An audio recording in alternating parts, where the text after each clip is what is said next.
las películas slasher. Me parece que es difícil e incluso imposible hablar de las películas slasher sin admitir lo formulaicas que tienden a ser. La mayoría de ellas suelen repetir las mismas características, requisitos que deben llenar para poder funcionar. Primero, hay que establecer a un grupo de adolescentes que se sientan muy chavos, así muy chavos y que por lo tanto actúen de una forma irresponsable, para añadir justo al frente a un asesino que los acose desde las sombras y que, motivado por la ira o la venganza, termine con la vida de cada uno de ellos. Esto mientras los adultos responsables no están ahí o simplemente no actúan en contra del problema. Todo para que al final la única sobreviviente sea una chica, la protagonista, la Final Girl. Básicamente es esta fórmula con la que se construyeron los slashers.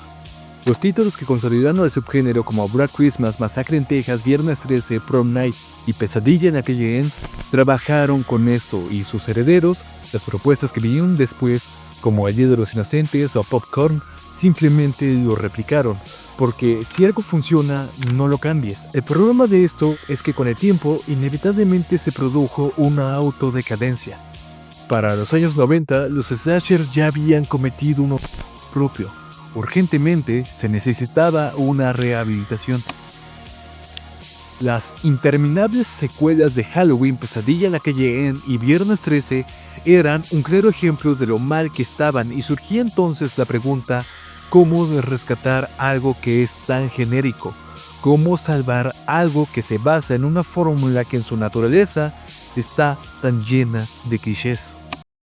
Scream tenía la respuesta, y esta era aceptar todos y cada uno de esos clichés. Aceptar que su narrativa era genérica para que a partir de ello se estableciera una autocrítica con la cual pudiese jugar la cinta y entonces tuviera una suerte de parodia.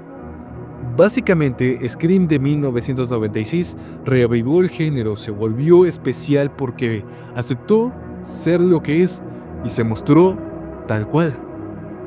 Quiero que aquí observemos la magia que hay detrás de eso, la magia de que tu historia acepte sus defectos para hacerla brillar.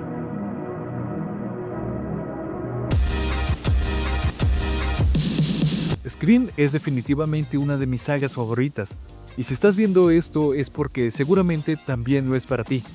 Pero para comenzar debemos aceptar algo: no es tan buena. No quiero decir que sea mala, sin embargo, ninguna de sus películas está a la altura de La Masacre de Texas de 1974 o Halloween de 1978, pues no llega a solidificar el miedo como lo hacen estos clásicos, ya que la película sabe que esa no es su intención. Mire, mientras La Masacre de Texas tiene un montaje que plasma la degradación psicológica de una forma cruda e intensa, Scream busca señalar los clichés que componen esa y otras películas de su estilo. Hay un asesino que acosa a sus víctimas, y esto lo logra a través de teléfono. Esas víctimas son adolescentes irresponsables que tratan de tener una vida independiente lejos de sus padres. Los adultos, que están representados por la periodista Kate Weathers y el oficial Dewey Riley, no hacen mucho para evitar los asesinatos, y al final, la protagonista de la historia, Cindy Prescott, se convierte en nuestra Final Girl. Aunque también sobreviven otros personajes, ella es el centro de la historia. Es con todos estos elementos que Scream sigue la tradición de los slasher, pero hace algo diferente. En el desarrollo de la trama presenta ciertos cambios con los cuales mejora un poco la fórmula y se hace consciente de que es una película. Para mejorar la sustancia de este tipo de cintas, Scream propuso una protagonista trágica. Incluyó en su historia un pequeño dato sobre el pasado de Cindy Prescott, que le hace un personaje ligeramente más profundo y con mayores esperanzas de vida ante el ataque de un homicida. Su madre fue asesinada y eso la prepara para enfrentar su historia. Algo diferente a Halloween, donde no sabemos mucho de su protagonista. Por otro lado, este es mucho más cercano a sus víctimas. Tiene una interacción con ellas, no solo porque está representado por Billy, el novio de Cindy, y Stu, uno de sus amigos, sino porque además los acosa constantemente, aspecto que le da una presencia más marcada que, a diferencia de Jason en Viernes 13, lo hace sentirse mucho más humano, ya que es capaz de interactuar con sus víctimas en lugar de solo acabar con ellas. Ahora bien, para que la película se haga consciente de lo que es, podemos encontrar varios detalles de ello. Para empezar, hay múltiples referencias al cine de terror, cosa que marca una enorme diferencia con otras entregas anteriores, pues en el universo de este tipo de cintas parecía que las películas de terror no existían. Los personajes actuaban como si nunca hubiesen mirado una de ellas. Aquí, sin embargo, desde la llamada que aterroriza a la primera víctima se mencionan títulos como Viernes 13 o Pesadilla en la calle M. Con Halloween se hace una trivia y sabemos entonces que o mejor dicho, los asesinos son fanáticos de las películas de terror. Toman títulos slasher como inspiración.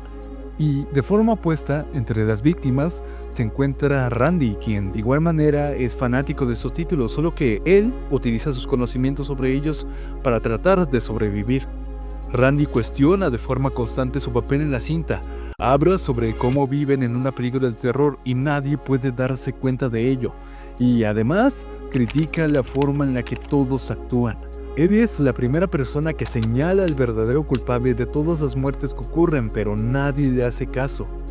Randy, en cierta forma, es consciente de que está dentro de una película. Hay una escena en particular en la que en medio de una fiesta él expone frente al televisor las reglas para sobrevivir en una película de miedo. Dice que no deben tener sexo, que no deben ver ni drogarse, ni mucho menos decir ahora vuelvo porque jamás volverán. Estas reglas son ciertas, pero aquí no se aplican exactamente. Cindy de hecho rompe la regla número 1, no tener sexo, y aun con ello sobrevive. Se crea entonces un suave giro para los slashers.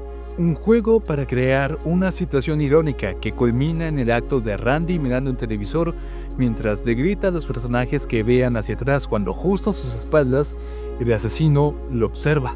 Hay después de esto una secuencia intensa y psicótica. Cindy descubre al asesino y le dispara con la advertencia de que no podrá resucitar en su propia película. A lo que llegamos con todo esto es que Scream se sostiene por una autocrítica. Toda la película entabla un juicio sobre sí misma con el cual resalta los defectos que poseen este tipo de propuestas, pero también levanta sus virtudes para demostrar la forma en la que se puede jugar con ellas. Podemos mirar entonces a Scream como una especie de ensayo cinematográfico en el que coloca como objeto de estudio las películas slasher, sin actuar de una forma pretenciosa. La historia que nos presenta entiende lo que es e intenta no ser mucho más que un buen slasher, y lo que resulta de esto es un acto de renovación para el género. Scream es una de nuestras sagas favoritas y es por todo esto que lo es. No es que sea una intensa película de miedo, sino una inteligente crítica consigo misma. Esa es la magia de Scream. Esa es la magia de aceptar los defectos de tu obra y resaltar sus virtudes.